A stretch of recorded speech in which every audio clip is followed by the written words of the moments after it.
आखिरकार ईद-उल अज़हा ने अपने ग्रैंड फिनाले के साथ ख़त्म हो गया और जो अंजाम व्यूअर्स इतने अरसे से देखना चाहते थे वो आखिर मिल ही गया।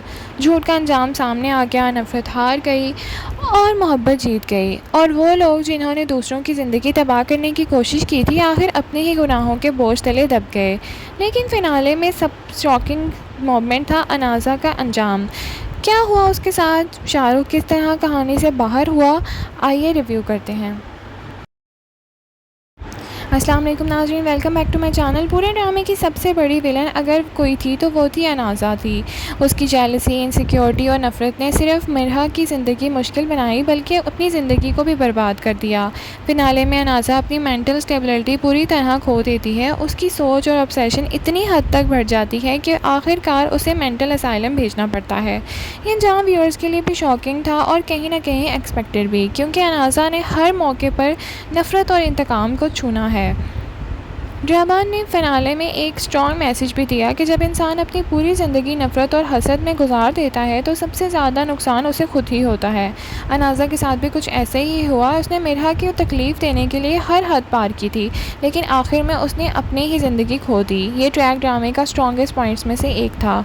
नेगेटिव कैरेक्टर्स में शाहरुख भी अहम था। पूरे ड्रामे में उसने मैनिपुलेशन और प्रॉब्लम्स क्रिएट करने में कोई कसर नहीं छोड़ी थी, लेकिन फिनाले में उसका चैप्टर हमेशा के लिए बंद हो जाता है। शाहरुख की मौत के साथ ही उसकी तमाम साजिशें और प्लान्स भी ख़त्म हो जाते हैं। इसी डेवलपमेंट ने कहानी को कंप्लीट क्लोजर दिया।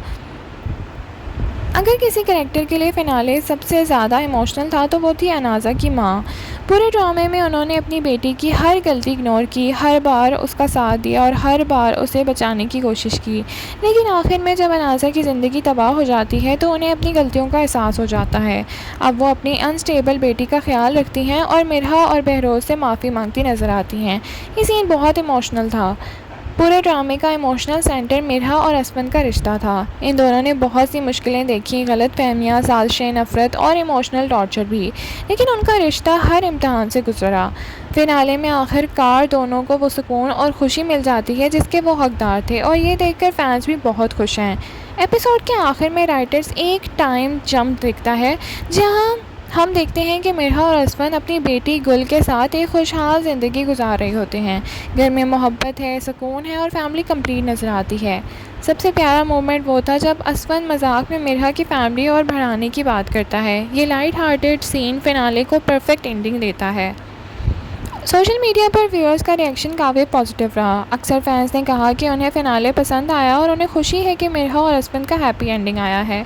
कुछ व्यूअर्स का कहना है कि अनाज़ा का अंजाम बिल्कुल उसके एक्शंस के मुताबिक नहीं था, जबकि कई लोगों का कहना है कि माँ के इमोशनल सीन देखकर उदास हुए। ओवरऑल ऑडियंस ने फ़िनाले को काफ़ी सेटिस्फाइंग करार दिया। एक्टिंग के हवाले से बात करें तो फ़िनाले में एक्टिंग बहुत स्ट्रॉन्ग थी। मिरहा और असफन के इमोशनल सीन्स नेचुरल थे। अनाज़ा का मेंटल ब्रेकडाउन वाले सीन्स भी इम्पैक्टफुल थे, जबकि सपोर्टिंग कास्ट ने भी अपने अपने कैरेक्टर्स को अच्छे तरीके से कंक्लूड किया। हमारे ख्याल से ईद-उल अज़हा नहीं का सबसे बड़ा पॉजिटिव ये था कि राइटर्स ने विलन को बिना किसी अननेसेसरी रिडेम्पशन के उनका लॉजिकल अंजाम दिखाया है। साथ ही हीरोज़ को एक पीसफुल और डिज़र्व्ड हैप्पी एंडिंग भी प्रोवाइड की है। ओवरऑल ईद-उल अज़हा नहीं एपिसोड 36 एक इमोशनल और सेटिस्फाइंग ग्रैंड फिनाले था। तो नाज़रीन, आप बताएं आपको ग्रैंड फिनाले कैसा लगा? क्या अनाज़ा उसके एक्शंस की सज़ा मिल गई? क्या शाहरुख का एंड आपको सेटिस्फाई कर गया? और क्या मिरहा और असफन की हैप्पी एंडिंग के बारे में आप क्या सोचते हैं? कमेंट सेक्शन में अपनी राय का इज़हार ज़रूर करें।